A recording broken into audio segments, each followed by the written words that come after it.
Iglesia Bautista Emanuel, abrazando al mundo con su amor. Vamos a orar y vamos a pedir al Señor sabiduría y que nos hable y que nos enseñe por medio de su palabra en el día de hoy. Señor, volvemos a ti, porque en tus manos nuestros tiempos están seguros y es tiempo de escuchar la verdad de Dios. Danos hambre y sed de esta palabra para que nuestra alma, Señor, la disfrute como un manjar, para que nos gocemos, aprendamos y también nos des las herramientas para derrotar cualquier cosa que se interponga entre una vida cristiana y una vida que no honre a Dios. Oro por cada uno de nosotros, de nuestros hogares, en el nombre de Jesús. Amén. Durante las últimas semanas del mes de julio hemos estado hablando sobre la importancia de proteger a nuestras familias, de educar a nuestras familias, de la educación cristiana. El primer domingo estuvimos hablando de la necesidad que cada padre asuma su rol como la principal fuente de educación cristiana, de instrucción cristiana de sus hijos. Ni el gobierno, ni la escuela secular, ni siquiera la iglesia es la institución que tiene que responsabilizarse por la educación cristiana de nuestros hijos. Es papá y mamá, la familia, los hermanos mayores, los mentores, los que deben estar comprometidos en la educación familiar de la siguiente generación y de la generación actual. Luego hablamos de los peligros reales que están acechando en nuestras escuelas, en nuestros centros de estudio, de empleo, para desviarnos, para desanimar nuestra fe. Y en el día de hoy vamos a dar un paso definitivo en la dirección de la educación cristiana. Porque no podemos quedarnos solo con advertencias, ¿no es cierto? No podemos aquí venir y decir, bueno, los padres son responsables, tengan cuidado de lo que está alrededor. ¿Y qué hacemos? ¿No dijimos que la iglesia es el lugar donde usted viene y es equipado? ¿Acaso no es la iglesia un medio que ofrece recursos para garantizar que usted tenga éxito en el ministerio o los ministerios en los que Dios ha depositado confianza en usted? Entonces es mi responsabilidad y responsabilidad de la iglesia darle las herramientas y guiarlos para que usted tenga éxito en el desarrollo de la misión de educar a su familia bajo los principios de las Escrituras. Y yo creo que lo primero que debemos de entender es cómo formar un pensamiento bíblico y cuál es el objetivo final de la educación cristiana. Quiero definir qué es un pensamiento bíblico o tener un pensamiento o una mentalidad bíblica. Vamos a definirlo juntos, porque la escuela dominical no está diseñada para darle información nada más a sus hijos y que sus hijos la repitan. Si usted ha venido en las últimas clases de la escuela dominical, tanto el hermano Martín, el hermano Zapata, como yo, que hemos estado como profesores aquí, hemos repetido hasta el agotamiento que queremos enseñarle a pensar bíblicamente, no a repetir conceptos, ¿verdad? No a decir frases ensayadas, sino que usted responda de forma bíblica ante las cosas que puede observar a su alrededor. Le voy a poner un ejemplo de qué queremos lograr cuando hablamos de un pensamiento bíblico. Para llegar allí, primero debemos entender qué es un pensamiento, por ejemplo, de un arquitecto. ¿Cómo piensa un arquitecto? Un arquitecto camina por la ciudad y ve un puente y él no simplemente está viendo paredes, él ve una estructura, él ve líneas de diseño, él conecta con la distribución del espacio, él ve qué tipo de arquitectura se usó, si fue barroca, es clásica o es moderna. Él está viendo en su mente el mundo a través de su profesión. Si un ingeniero ve el mismo puente, cuando el ingeniero mira el puente, no solo ve una calle elevada, no está pensando en qué tipo de diseño. Él está hablando en su mente, en su interior, de qué tipo de materiales usaron para lograr esa estructura. ¿Qué tan resistentes son? Si son fuertes o no. ¿Cuál es el soporte o el peso que aguantará ese edificio? Si están bien distribuidas las cargas. Él ve el mundo y su funcionalidad a través de su profesión. Ahora bien, ¿qué es entonces tener una mentalidad bíblica? ¿Cómo es tener un pensamiento bíblico? Bueno, tener un pensamiento bíblico significa mirar la cultura, la política, las crisis económicas, el sufrimiento, incluso tu propia vida y tu propia familia, no a través de las noticias de la televisión o de las tendencias de las redes sociales, sino es procesarlo en tu mente, todo lo que está alrededor, a través de lo que has aprendido de las Escrituras, de los principios que Dios mostró en cada decisión que tomó.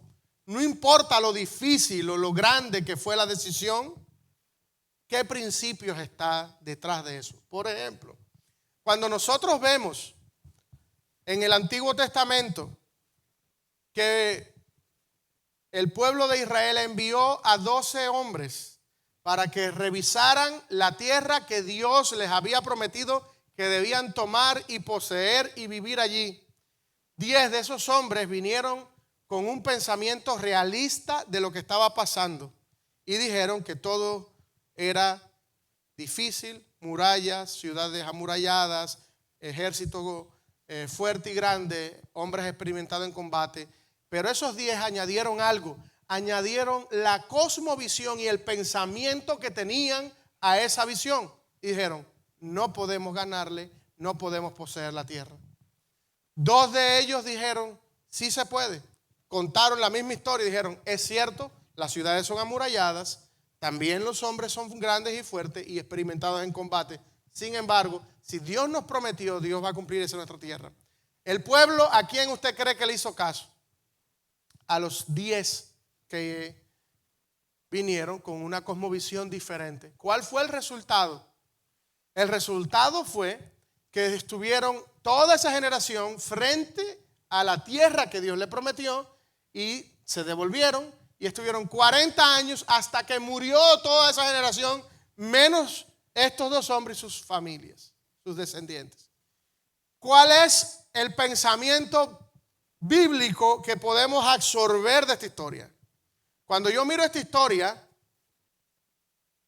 empiezo a pensar que de acuerdo a dónde esté mi fe y mi convicción de lo que está a mi alrededor, muchas veces esas son las decisiones que tomo. O sea que si yo me alejo de la fe, me alejo de Dios, es muy probable que mis decisiones van a ser alteradas por mis circunstancias, van a ser manipuladas por mis circunstancias. Eso quiere decir que si yo estoy triste, mis decisiones reflejarán mi tristeza, mi cobardía, mis miedos. ¿No es así? Pero además, lo que aprendo de Dios es que Dios envió a esta generación 40 años para que cuando volvieran a estar frente al Jordán, vieran lo que estaba claro. No lo difícil de sus enemigos, de las ciudades amuralladas, sino lo grande y poderoso que era Dios. Tardó 40 años esa clase, pero ese pueblo, cuando volvió, 40 años después, ¿qué usted cree que pasó? Tomó la tierra, entró a la tierra y disfrutó de la provisión de Dios. ¿Sí ve? Cambia el entendimiento. Las circunstancias no cambiaron porque el ejército siguió grande y fuerte, las ciudades seguían siendo amuralladas y el ejército seguía teniendo entrenamiento militar de combate. ¿Qué es lo que cambió? El pensamiento bíblico que tenían. Ahora tenían una mentalidad bíblica. Por lo tanto, Cuando nosotros hablamos en educación cristiana de lo que queremos lograr, no es que usted memorice y repite versículos solamente por memorizar y repetir, sino que usted de esos versículos que está memorizando absorba los nutrientes y empiece a pensar de acuerdo a los principios que estos versículos enseñan. Por ejemplo, si usted escucha al mundo decir, a la televisión decir, a las celebridades decir, el dinero es para tu placer, tú respondes con una mentalidad bíblica y tú dices, soy un administrador de mi dinero para la gloria de Dios, no para mi placer. El dinero que yo tengo no es para mi placer, es para la gloria de Dios. ¿Se da cuenta de eso? ¿Cómo cambia? Sigues teniendo la misma cantidad de dinero. Lo que ha cambiado es cómo lo ves. Por ejemplo, si escuchas a alguien decir, bueno, la verdad es relativa. ¿Sabes lo que significa eso? Que la verdad es verdad en sí misma siempre y cuando se ajuste a ciertas circunstancias, que puede ser en esta circunstancia de una forma y si esta otra circunstancia puede que no sea verdad. Por ejemplo, que alguien te diga, yo puedo casarme con la persona de mi elección. Y tú dices, no, tú te tienes que casar con la persona de tu elección siempre y cuando sea, si tú eres hombre, ella mujer. Si tú eres mujer, él debe ser hombre. No, pero esa es tu verdad, pero esa no es mi verdad es relativa. Si a mí me gusta, no, es que ese es el problema. La verdad es la verdad y es así, porque Dios dice que es así, no porque lo digo yo. Esta no es mi verdad, esta es la verdad de Dios y la verdad de Dios es absoluta. No hay relativos, no hay a veces. Es como decir, bueno, yo sé que no debo mentir, pero a veces digo mentiras blancas para quedar bien con ellos. No etiquetemos eso, tú mientes. Mentir es pecado, no importa bajo qué denominación o bajo qué color mientas. ¿Se entiende eso, hermano? Y eso es una verdad absoluta, no hay relativos. Entonces, cuando escuchas a alguien decir, bueno, la verdad es relativa, tú tienes una cosmovisión bíblica porque estás estudiando las Escrituras y estás desarrollando un pensamiento bíblico y dices, la verdad no es relativa, es absoluta. Y los absolutos de Dios son eso. Tu sí es sí, tu no es no, y eso es. No porque lo digo yo, esta no es mi verdad. Ahora, cuando hablamos por aquí, compartimos el Evangelio, yo estoy diciendo, yo no te estoy diciendo lo que yo creo sobre Dios. Esto es lo que la Biblia dice, que así es Dios. O sea, hay mucha gente que dice, no, pero puedes amar a Dios de la forma que tú quieras. Bueno, en concepto y técnicamente podrás intentarlo, pero Dios quiere ser amado como Él ha revelado. Él dice, si me ama, guarda mis mandamientos. Entonces no podemos relativizar los dichos de Dios. Ahora, ¿cómo entonces formamos este pensamiento y esta cosmovisión bíblica y reaccionamos bíblicamente a eso? Si yo le pido que haga un ejercicio de memoria ahora, y que lo voy a hacer, va a ir al pasado y va a recordar los profesores que más han marcado su vida, tanto cristianamente hablando, secularmente. Los maestros de los cuales ustedes más aprendió. ¿Puede hacer eso? Vaya a su mente y vea de los maestros que más aprendió. Le voy a dar 30 segundos para eso. Esos maestros que usted recuerda que le enseñaron algo y que todavía está ahí.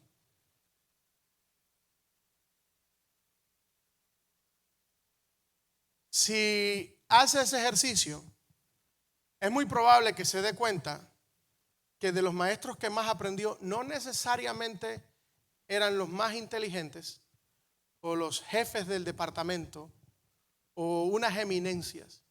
¿Sabe por qué está ese recuerdo ahí? Porque sabían enseñar. No solo es saber la materia, es saber enseñarla. Podemos hablar aquí con eruditos. Si ponemos, por ejemplo, a alguien que venga, algún doctor que venga y dé una exposición médica y técnica sobre una enfermedad que tiene su hijo, y él da todos los tecnicismos habidos y por haber. Usted se queda escuchando eso y es muy probable que no entienda nada. Y viene una enfermera y le dice, él lo que tiene es un dolor de cabeza, ya se medicó, va a estar bien. Eso tú lo entiendes. Y te vas a sentir más confortable cuando entra la enfermera que cuando entra el mismo doctor, porque la enfermera te da las cosas que tú puedes entender, te explica la forma que tú puedes reaccionar y acompañar. Y este doctor fue muy técnico, es brillante, pero no te dio los resultados que tú necesitabas procesar y entender. La educación cristiana en nuestra iglesia y en su hogar no pasa por el nivel de erudición que yo tenga, qué tan hábil o sabio yo sea técnicamente. No, la educación cristiana no es solo teórica. La educación cristiana es práctica. Y para eso la iglesia está llamando a un movimiento donde existan recursos que puedan ayudarlo a usted a tener éxito en formar en la siguiente generación o en la suya propia un pensamiento bíblico. Y es aquí donde entra el trabajo de los mentores, donde entra el trabajo de personas que van a venir a tu vida para darte coaching, para cuidar de ti, para alentar tu fe. Y es muy probable que te hayas dado cuenta que como papá o como mamá, tú no tienes todos los recursos o todas las habilidades para lograr el éxito en una formación bíblica completa de tus hijos. Es muy probable que tú estés diciendo, yo soy una mujer soltera y tengo un hijo varón y yo no tengo las habilidades técnicas para enseñarle a cambiar una llanta de un vehículo. No se sienta mal, yo probablemente tampoco tengo esa habilidad, ¿no? Pero usted se va a dar cuenta que hay chicos y chicas que están creciendo y que luego llegan a relaciones familiares donde están llenos de carencia, ¿verdad? Es ahí donde la iglesia debe intervenir. La iglesia está recibiendo personas de diferentes lugares que tienen diferentes historias y nosotros queremos que estas personas que están aquí tengan un pensamiento bíblico, que reaccionen bajo lo que la Escritura enseña, no lo que el mundo enseña. ¿Cómo hacemos? ¿Cómo tenemos éxito en eso? Ayudando a las familias a tener éxito. ¿Cómo tienen éxito? Proveyendo de mentores. ¿De dónde traemos los mentores? De la iglesia Calvary. Puede ser. Pero lo ideal es que vengan de aquí. ¿Por qué? Porque aquí ya estamos. Estamos aquí, los conocemos, los amamos. Aquí estamos viendo personas que tienen necesidades y nosotros podemos ayudarlos. Entonces, en estos 17 minutos que me quedan, me quedan 17 minutos, ¿no?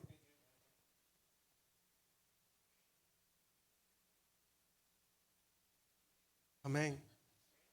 De esos 17 minutos que me quedan, cuidado con lo que ponga primero hoy, para que no lo lleve una decepción en el campo. Cuidadito, cuidadito, que Dios honra a los que le honran. Si no, vea la película Carroza de Fuego. Dios honra a los que le honran. No va a ser que usted hoy, apurado de aquí, vaya a sufrir al sofá.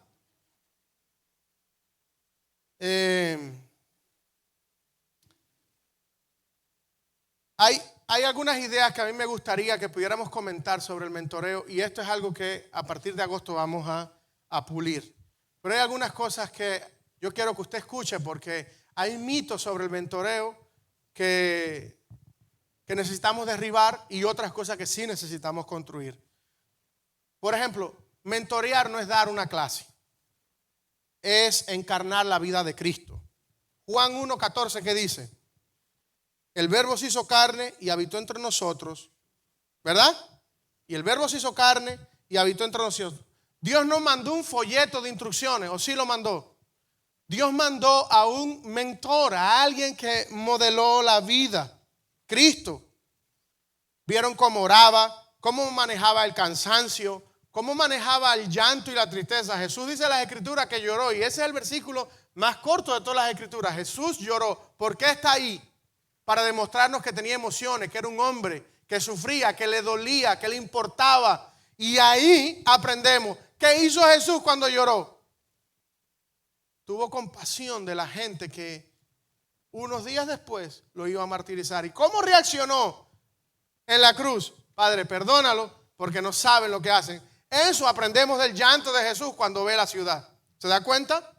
Una cosmovisión bíblica, un pensamiento bíblico. Veo el dolor, veo la tristeza y reacciono basado con lo que la Escritura enseña. Soy compasivo. ¿Sabe? Una de las lecciones más difíciles que uno puede aprender es que cuando está triste uno tiende a no ser compasivo. Nosotros cuando estamos tristes creemos que no hay ningún dolor por encima del nuestro. Y pensamos que nadie merece nuestra compasión porque ahora nosotros lo que tienen es que entendernos, estamos tristes. Pero Jesús dio una clase allí entrando a Jerusalén y estaba triste, llorando, y días después vio como su piel literalmente era desgarrada por las esquirlas de los látigos, y lo único que hizo fue: Padre, perdónalo. ¿Te das cuenta? Eso es una clase perfecta de humanidad. Entonces, una de las cosas que quiero dejar claro es que el mentor bíblico no requiere un altísimo grado de teología, ni que hayas estudiado en un seminario. Un mentor es una persona que decide ser, decide estar en el lugar y mostrarle a otro, modelarle a otro. Una de las grandes lecciones que puede dar usted como mentor aquí es que si usted sabe algo de mecánica, enseñe a un grupo de hombres que estamos carentes aquí de mecánica y diga: este fin de semana tengo un taller en la casa para enseñar lo que sé. Y probablemente no seas el erudito en mecánica, pero es muy probable que hayan personas que se nutran de lo que tú tienes para dar. La hermana Susana decía aquí una clase de cocina. Hay muchas chicas aquí que todavía no saben cocinar, pero quieren casarse y quieren cuidar a su familia y quieren cocinar para su familia. Es un buen lugar para una mujer que tenga tiempo, que esté dispuesta y disponible. Diga: los martes a las 3 yo quiero hacer eso. Si hay alguna que quiere venir, véanme a mí. Y estoy seguro que va a ser diferente. ¿Por qué? Porque un mentor no necesita dar una clase de teología. Es haciendo cosas, hablando de las cosas que ya Dios le ha mostrado y que ha aprendido de Dios. Muchas veces pensamos que para ser un buen mentor necesitamos tener un aula de 25 personas. Y no es cierto. Entre menos personas, más tiempo y más calidad hay en la enseñanza. Vivimos en una era que todo lo quiere masivo, ¿verdad? Todo el mundo quiere tener miles de seguidores. De hecho, las personas que comienzan algo y no tienen la cantidad de audiencia, lo primero que hacen es desanimarse porque no tienen la audiencia que ellos quieren tener para enseñar. Bueno, aprende que el mentoreo entre menos personas es mejor, más calidad. No necesitamos tener miles ni llenar auditorio. ¿Cuál fue el ejemplo más importante que vemos? Jesús llenó estadios, literalmente le enseñó a 5,000 personas, pero se invirtió 3 años y un poquito más probablemente, 3 años con 12. Comía con ellos, dormía con ellos, estaba con ellos, ¿verdad? Miles, 12. Deja de pensar que solo eres útil si tienes un grupo grande. Si estás haciendo una diferencia porque muchos vienen a ti, escoge 2 o 3 y verás la diferencia.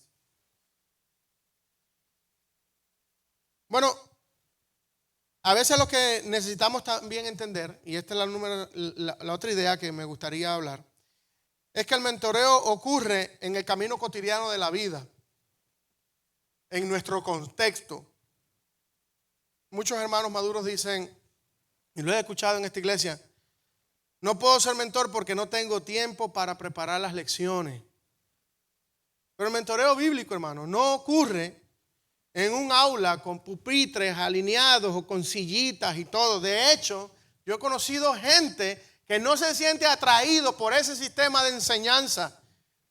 Cuando hablé con los jóvenes a inicio de año, una de las cosas que me decían es que quieren estar en movimiento, quieren tocar, quieren hacer, quieren decir, que aprenden así. Y es interesante el pensar en que nosotros podemos darle eso, pero en una porción pequeña, en un grupo pequeño, 1 a 1, 2, 3. Y hacerlo grandioso, significativo. Pero eso no es institucional. Eso no es que se va a asignar a partir de mañana. Tú tienes que responsabilizarte de esto. No, eso tiene que nacer. El compromiso de tomar ese desafío tiene que nacer de nuestro interior. ¿En qué tengo mucho que puedo dar? Entonces, ocurre en un contexto cotidiano. Ven conmigo que te voy a enseñar cómo hago la compra de la semana. Yo estoy seguro aquí que muchos chicos que se están yendo a la universidad no saben en Walmart dónde encontrar las cosas. Y van a ir a Walmart por primera vez a hacer la compra y no saben dónde comprar las cosas. Lo digo por experiencia propia, que yo no me fui a la universidad, pero una vez fui a Walmart hace muchos años atrás y no sabía dónde encontrar las cosas. Estuve 2 horas para venir con como 5 artículos menos de mi lista, porque nunca los encontré. Y me da vergüenza hablar y admitir eso. O sea, cosas simples como esa también ocurre. El mentoreo, ven que te camina conmigo y vamos y te voy a ir a hablar y vamos a conversar y esto se hace para esto. Y eso es lo interesante. Ocurre en lo cotidiano. Deuteronomio 6, lo leímos hace inicio de la serie. Versículo 7, se las repetirás a tus hijos y hablarás de ella estando en tu casa, andando por el camino y al acostarte y al levantarte. Nosotros tenemos diferentes espacios donde chocamos con personas que podemos cuidar de ellas y ellos ni siquiera se dan cuenta que estamos cuidando de ellos, pero estamos cuidando de ellos. Hagámoslo intencional, pongámosle eso más intencionalidad. Ahora bien, mientras eso ocurre, quiero recordarte que el combustible de un mentor nunca es el orgullo, es la gratitud a Dios. ¿Por qué? Porque alguien que esté pensando ser mentor se puede hacer esta pregunta: ¿por qué debería yo ser el mentor de Pedro y darle de mi tiempo, de mis recursos, de lo que Dios ya me ha dado para mí, para mi familia? ¿Por qué a Pedro? Bueno, si lo haces por un aplauso o por el ego que te digan el mentor, te vas a dar cuenta que vas a ser mentor por poco tiempo. Porque los aplausos se acaban rápido y el ego se desinfla rapidísimo. ¿Cuál es la manera de encontrar la motivación para ser mentor? Lo que ya Cristo hizo por ti. Primera de Juan 4:19. Nosotros le amamos a Él porque Él, ¿qué hizo? Entonces yo no soy mentor de Pedro porque yo soy el mejor y quiero tener aplausos y grandes reconocimientos a final del año y que alguien venga y me haga una reverencia y me diga sensei. No quiero eso. Yo quiero ser el mentor de alguien porque Cristo me amó primero y mi amor hacia otro se basa genuinamente en el amor que Cristo tuvo conmigo. Porque cuando yo estaba muerto en mis delitos y pecados, donde nadie me quería, donde no usaba esta corbata, alguien se acercó y metió la mano en el fango y me rescató. Eso lo vale todo para mí. Entonces, ¿por qué tendrías tú que dar de tu tiempo y no aprovecharlo con tu familia? ¿Por qué vas a invertir otros 20, 30 minutos de tu día en una conversación que es pesada, que te agotaría? Porque Cristo te amó primero y porque te amó primero, alguien lo hizo contigo. O tú estás aquí por osmosis, por ese proceso solo que ocurrió. No, alguien te habló, alguien se acercó, alguien te tocó, alguien tomó tiempo contigo. Lo mínimo que podemos hacer es responder de esa forma. Por eso el mentoreo se convierte en algo radical, donde yo decido invertirme con alguien, no por lo bueno que es esa persona, no porque lo bueno que soy yo, no por los focos y los aplausos. La mayoría de los mentoreos más exitosos y los alumnos mejores mentoreados, la gente no sabe quién es su mentor.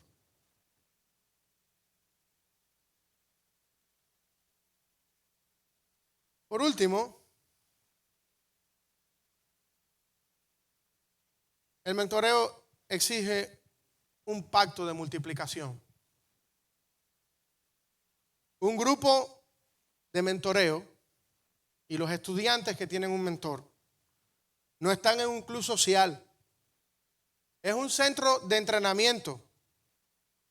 El mentoreo bíblico tiene un principio y un final bien definido, pero tiene una cláusula que debe ser inquebrantable con cada nuevo estudiante que ese mentor tenga.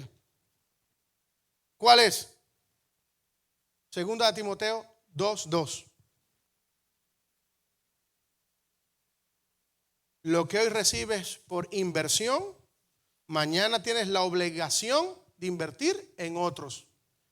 Si tú eres mi discípulo y yo soy tu mentor, tú tienes la obligación de convertirte mañana, de aquí a un año, en un mentor para alguien más. Pero el mentor de la persona que quiero ser, no. Tú tienes que convertirte en un mentor de otros, porque alguien se convirtió en un mentor para ti. ¿Qué dice 2 Timoteo 2:2? Lo que has oído de mí ante muchos testigos, esto encarga a hombres fieles que sean idóneos para enseñar a otros. Y aquí vemos 4 generaciones de mentores, estudiantes convertidos en mentores. ¿Cuál es la primera? Pablo. ¿Se lo dice a quién? A Timoteo. La tercera, ¿cuál es? Los hombres fieles que él va a encontrar. ¿Y cuál es la cuarta? Los otros. Lo que has oído de mí, yo, la primera generación, tú, Timoteo, la segunda generación, esto encarga a hombres fieles que sean idóneos para enseñar a otros. 4 generaciones de personas alcanzadas en el mentoreo en una declaración. ¿Se da cuenta? Entonces, el mentoreo hay una cláusula inquebrantable. Si a ti te están dando por gracia, da por gracia. No lo compliques para tener estudiantes, porque cuando tú eras estudiante, tenías un mentor.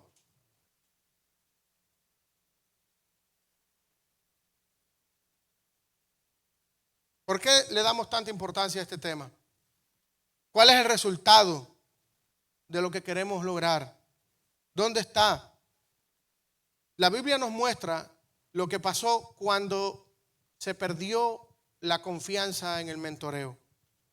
Jueces capítulo 2, versículo 10 da uno de los textos más deprimentes de la historia bíblica. Si hay un texto, además de Juan 6:66, que me entristece, Jueces 2:10 es para tumbar a cualquiera. Y toda aquella generación, ¿cuál generación? ¿Se acuerda la generación que tardó 40 años en purificarse para volver a la tierra prometida? ¿Se acuerda de esa generación que le hablé? Bueno, esa generación 40 años después llegó a la tierra prometida. Comenzó a vivir en la tierra prometida, pero falló en algo. Mire eso. Y toda aquella generación también fue reunida con sus padres y se levantó después de ellos otra generación que no conocía al Señor ni la obra que él había hecho por Israel. ¿Qué pasó ahí? ¿Qué pasó? Hubo un gap, ¿no es cierto? Una desconexión. Estos que entraron aquí, entraron y gozaron de las bondades, pero se olvidaron de decirle a la siguiente generación. ¿Y qué pasó? Esa generación creció sin fundamento. Esa generación creció sin estar comprometida con la verdad. ¿Y qué ocurrió? Esta generación no conocía a Dios. ¿Le parece familiar eso? ¿Le parece familiar eso, sí o no? ¿Cuáles son las estadísticas que hemos tenido aquí del regreso de los universitarios a las iglesias? Que cada 10 universitarios que se van de la iglesia, uno vuelve. El otro, 9, se pierde. En estadísticas, aquí en los Estados Unidos. Y a veces el que vuelve, vuelve roto. Con cicatrices. ¿Por qué? Bueno, por muchas cosas. Pero entre ellas, que nos cuesta. Tal vez usted está diciendo, pero yo no tengo hijo universitario. Pues tiene hijo. Mi mamá siempre me decía, hijo eres, padre serás. Y oiga, es una verdad, ¿cuántas veces recuerdo esos dichos de mi madre? Porque ahora tú dices, no, ¿por qué yo voy a ser el mentor de un chico que va a la universidad si eso no es mío? No me preocupa, no tengo que gastar mi tiempo, me enfoco en lo mío. Hijo eres, padre serás. Los tuyos también probablemente irán a la universidad, también te dan 17 años y como nos gusta que se levanten mentores para ayudar a los demás. Nosotros somos queremos consumir y queremos que hayan recursos para yo consumirlo. Pero ¿y qué tal de presentarnos como los recursos? ¿Verdad? En esta iglesia lo que queremos hacer, no en el futuro de aquí a 20 años, es que a partir de ahora empiece a haber una cultura nueva entre nosotros, que no necesitamos que medien nadie más para decir, yo voy a, estos chicos que están viniendo, Cristian y Perla, me voy a acercar a ellos y voy a caminar con ellos y voy a enseñarlos a orar y voy a tomarme un café y cuidar de ellos. Nosotros somos el resultado, Dayan y yo, cuando éramos novios, de una pareja que se invirtió con nosotros desde que llegamos a la iglesia. Ellos tendrían cerca de los 30 y nosotros nuestros 17, 18. Y esa pareja se desgastó con nosotros. Hasta ahora lo hacen. Todos los domingos me escriben. Solo para decir. Y saben que soy pastor y todos los domingos lo hacen. Y cuando llegué al grupo de jóvenes, todo el mundo nos veía diferente porque éramos nuevos. Esa pareja se acercó, nos dio la mano y se sentó con nosotros y nos habló. Amén. Entonces, probablemente tú tienes amargas experiencias con mentores, creciste y no fuiste mentoreado, y probablemente es el resultado de tu enojo y de tu falta de cuidado, no ser cuidado. Pero los efectos dominó, la única forma de pararlo es poniéndote de pie y aguantando la ficha para que no caiga. Mi oración hoy, con eso voy a terminar, es que de los que están aquí, hayan personas que digan, conmigo no lo hicieron, pero conmigo esto cambia hoy. Conmigo no lo hicieron. Yo no tuve mentores, no fui una pareja de novio con mentores, no fui un matrimonio joven con mentores, pero conmigo esa historia muere hoy. Porque yo me levanto en el nombre de Jesucristo y hoy yo rompo esa maldición en mi vida. Y cuido de alguien más y me comprometo hasta los tuétanos con alguien más. Y le doy de lo que Cristo me ha dado en abundancia. ¿Por qué? Porque Cristo me amó primero. Y eso muere hoy conmigo. Y lo que ya lo están haciendo, que yo sé que hay muchos aquí que lo están haciendo, no te canses de hacer lo bueno. El versículo favorito de Nicole. Nos ponemos de pie y oramos. Padre, gracias por tu palabra. Gracias por las generaciones que están aquí. Gracias, Señor, por cada familia aquí. Y gracias, Señor, por traer este consejo delante de nosotros. Padre, gracias por los que están mentoreando, por los que son mentoreados. Gracias, Señor, por los que están semana a semana, siempre con una notita, con una llamada. Gracias, Señor, por los que están tomando de su tiempo, de su dinero, de sus talentos, para hacernos saber que somos amados, que somos importantes, que hay alguien que se preocupa cuando no venimos. Hay alguien que nos alienta y ora juntos cuando estamos enfermos. Señor, gracias. Gracias porque esa es la marca del discipulado que tanto anhelamos tener. Señor, pero ahora también oro por aquellos que hoy han sido alentados, por los que no necesitan sentirse eruditos para sentirse útiles, los que no necesitan tener un título colgado en una pared para sentir que valen, para sentirse que tienen algo que dar. Señor, oro por los hombres y mujeres de esta iglesia que se levanten y que rompan cualquier maldición generacional, cualquier dolor, cualquier cosa que les impida a ellos decir que son útiles en tu reino y hacer la diferencia dentro y fuera de esta congregación. Oro, Señor, para que también nos levantemos aquellos que necesitamos y podamos decir con valor, yo necesito ser cuidado. Cuídenme. Señor, oramos para que haya un despertar en el potencial y en los recursos valiosos que hoy descansan en estos bancos. Oramos para que prontamente veamos que no éramos una roca oscura ni una cueva vacía. Éramos minerales preciosos y valiosos. Solo necesitábamos ser descubiertos. Oramos, Señor, para que tú hagas eso por medio de tu Santo Espíritu en cada uno de nosotros. Y ahora que el amor de Dios, la gracia salvadora de nuestro Señor Jesucristo y la comunión con su Santo Espíritu, el Consolador, sean con la iglesia aquí reunida desde ahora y hasta la eternidad. Y el pueblo dice, amén. Váyanse y sean de bendición a alguien más. Que tú eres la roca.